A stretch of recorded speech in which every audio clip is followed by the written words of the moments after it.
سلامونه او احترامات مو قبول کړئ. ګرانو پښتنو وروڼو، نن درته د دې باره کې ویډیو ده چې د زنانه یا نارینه د واده نه پس بدن ولې غټیږي.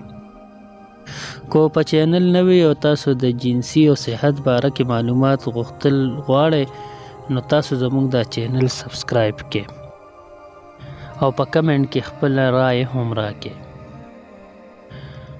زنانه ولې غټیږي یا نارینه؟ ول به موږ د زنانه خبرو کو چې زنانه ځکه غټیږي چې کله دا پکوري نو یو خو دا پخپله هم د خپل ډایټ ډیر خیال ساتي چې زه سمارټ یم او زما بدن غټ نشي.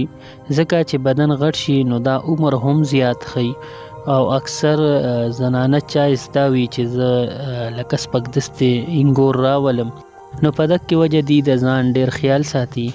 بل دا وی کو انسان هر څومره برابر شي او هر څومره هغه ته چې کوم دی مال او خوراک او هر څه جامه پیزار برابر شي، خو بیا هم د یو بالغ انسان قدرت ښه دی چې د جنسي خواهشات نه وي برابر، لکه دی غیر واده وي نو هغه کمی دی محسوسي، او چې کله یو انسان کمی محسوسي نو د بدن وده نه کوي.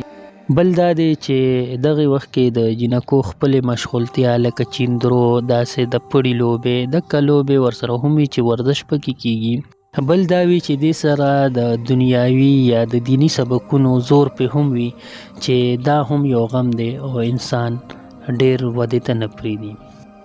خو چې کله یو زنانه واده شي نو یو خدا دا چې اکثر د خاوند د طرفه دې ته ډیره زیاته خوشحالي ملو شي د نوي کور د طرفه، او جینې دا خوشاله شي لکه زما یو ژوند روان شو او زما کور جوړ شو.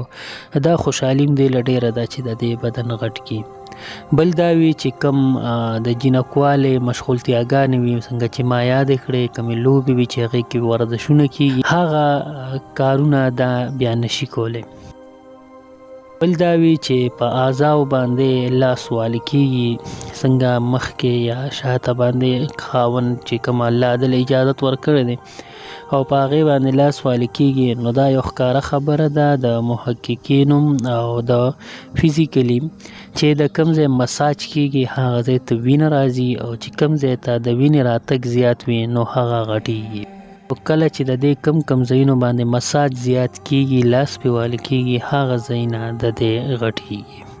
ای ولې غټیږي؟ سړی چې کم د واده نه مخکې زندگی نو هغه دی په مشغولتیاګانو کې، کرکټو کې، فوټبالونو کې، گیمز وغیرہ کې تیری، او الکان هم د ځان ډیر خیال ساتي، جیم ته ځي چې زموږ بدن ښکلی وي او سبا مونږ یو جینۍ سره واده کو چې د هغې زه خوښ شم.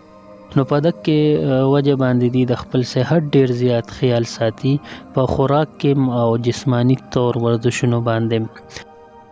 واده وشي یو خو په دې ذمہوارۍ ډېرې راشي نو دی د مشغولتیاګانو ته اوزګار نه وي، نه کرکټ او فوټبالونو ته اوزګار وي، دکه جسمانی ورزشونه پرېږدي او خوراک هم د دې اکثر د خپل حد زیات شي، او داسې چې ډیپ ټایم د دې زیات شي، بس لکه ډیپ ټیله او کور ته نور مشغولتیا نه وي، نو د دې بدن دې سره هم غټ شي او ښځه په لاس ماس هم وخي. خو ما تاسو ته ووي چې هغې سره مساج سره هم د دې بدن غټ شي.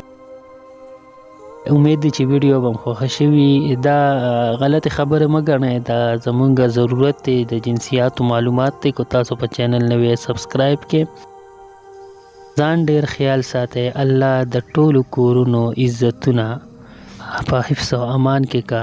د الله دې د خویندو قسمتونه اوچت کی او د خویندو قسمتونه دې الله بهترین کی. د را روان غړې د پاره مونږ ته راکې اجازه، ان شاء الله کو جن وفاو کا بیا به ملاویږو. کو په چینل نوی سبسکرایب کې د الله فامان.